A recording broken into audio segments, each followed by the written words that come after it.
চট্টগ্রাম নগরীর শাহ আমানত সেতু নতুন ব্রিজ এলাকার বশিরুজ্জামান চত্বর থেকে টাইগার পাস পর্যন্ত ১৭ নম্বর সড়কে চলাচলরত অটো টেম্পু থেকে নতুন করে বেপরোয়া চাঁদাবাজি বন্ধ, চালক ও শ্রমিকদের উপর হামলা সহ পুলিশের হয়রানির অভিযোগ তুলে মানববন্ধন করেছে ভুক্তভোগী চালক ও শ্রমিকরা। শনিবার ১৭ মে বিকেলে নতুন ব্রিজ এলাকার বশিরুজ্জামান চত্বরে ১৭ নম্বর সড়কে এই মানববন্ধন করেন ভুক্তভোগী চালক ও শ্রমিকগণ।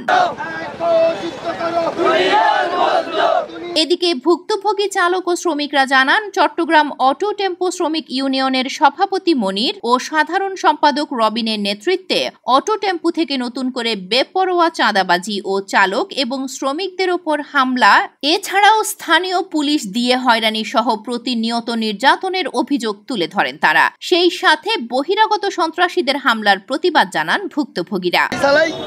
তো এখানে নির্বাচনের পরে আমরা যাদেরকে ভোট দিয়ে বানাইছি, তো এখন ভোট দিয়ে আমরা বানাইছি, আমরা প্রথমত মার খাই, আমার ভাইরাও প্রথমত মার খাই, আমরা সব শ্রমিক খাই। শ্রমিককে মারলে আমরা এগিয়ে গেলে, শ্রমিকের পক্ষে গেলে নেতারা আমাদেরকে কি বলে, তোরা বেশি মাস্টারি করস, তোরা যেখানে সেখানে যাবে কাবাদাল বাঁচাই দোস, আমাদেরকে বলে। তো আমরা যখন শ্রমিকের পক্ষে কথা বলি, নেতারা আমাদের বিরোধিতা করে, আমাদেরকে মারার জন্য কি পাঠাই, পোলাবাইন পাঠাই, আবার পুলিশের বল দেখাই, আবার আমাদেরকে বলেছে কি আমাদের লাইনের বিরোধিতা করলে কি করবো। আমরা যাচ্ছি যেটা সুস্থ বিচার হোক। আমরা প্রতিনিয়ত কোনো লাইন থেকে টাকা উঠতেছে, এই লাইন থেকে টাকা দিচ্ছি, আমরা শ্রমিকেরা দিচ্ছি মানবতা করে, কেন ওরা এই লাইনের সাথে মামলা খাইছে, অনেক শিকার নির্যাতনের শিকারকে, সেই সাথে আমরা লাইনে টাকা দিচ্ছি। তাহলে এখন সভাপতি কেমনে হুমকি দিয়ে বলে, একজন সভাপতি কর্মীর থেকে নেতা হয়, উনি যদি কর্মীর মূল্য না দেয় তাহলে উনি নেতা কিভাবে থাকবে? ওনার নেতৃত্ব আমাদের প্রয়োজন নেই। উনি আমাদেরকে হুমকি দিচ্ছে, আমাদের যারা মামলা ওয়ারিং আছে উনি আমাদেরকে পুলিশ দিয়ে ধরে দিবে। আমরা এই সভাপতি চাই না, আমরা এই সভাপতির পদত্যাগ চাই, আমরা এই সভাপতির পদত্যাগ চাই।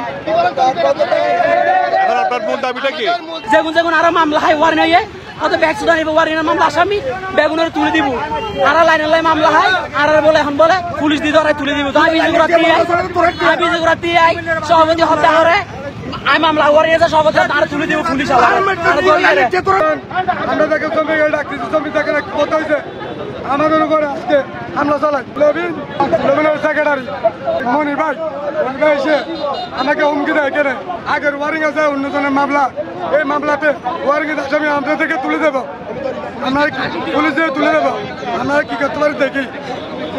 আমি বলি আপনাদেরকে পাশ করেছি আমরা, আপনারা কি কাজ দেখেছেন? আমাকে নির্যাতন নেতাদের থাকে না, আমাদেরকে মেরে ফেলে দিবে, মানববন্ধনে এই সময় চালক রুবেল, আলী, ইমন, সালাম সহ ১৭ নম্বর সড়কে চলাচলরত অটো টেম্পু সংগঠনের শ্রমিকরা উপস্থিত ছিলেন।